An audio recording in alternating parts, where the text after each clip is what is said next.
मंडळी, आज आपण दुधाचं पीत खाता येणारं रंगीत सरबत बनवणार आहोत। हे सरबत मस्त दाटसर, थंडगार आणि चविष्ट होणार आहे। उन्हाळ्यामध्ये आपण वेगवेगळ्या पद्धतीची सरबत बनवत असतो, तसंच आज आपण दुधाचं चविष्ट सरबत बनवतोय। अगदी संध्याकाळच्या नाश्त्याच्या टाइमला किंवा पाहुणे येणार असतील तर हे पोट भरेल असं चविष्ट दुधाचं रंगीत सरबत नक्की बनवू शकता।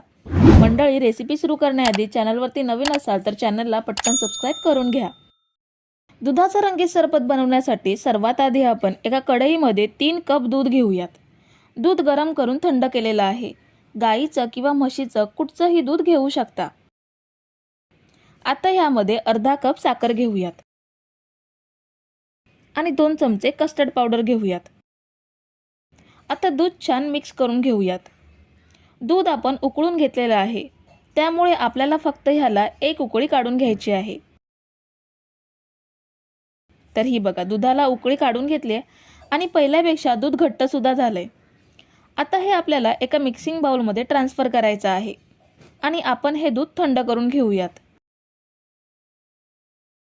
आपण आता गॅसवरती एक भांडं ठेवलंय, त्यामध्ये 3 कप पाणी घेऊयात।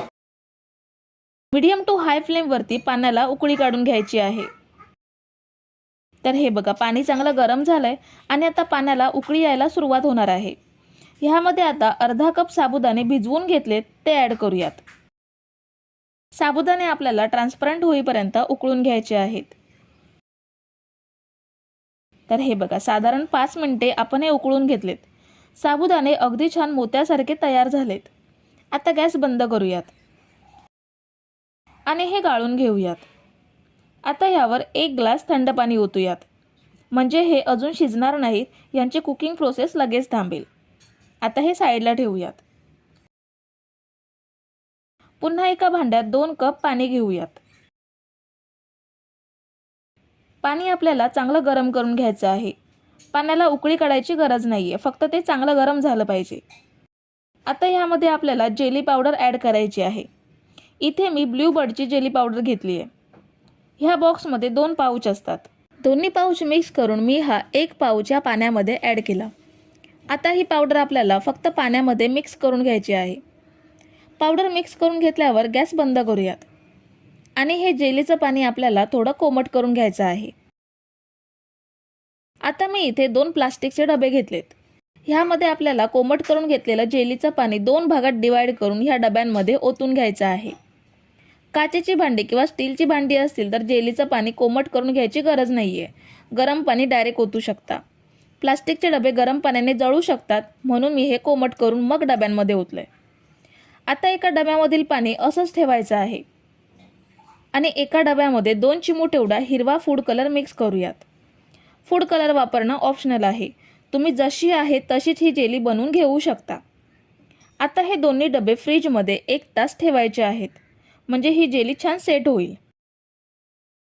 तर 1 तास आपण हे डबे फ्रीजमध्ये ठेवून जेली सेट करून घेतली आहे।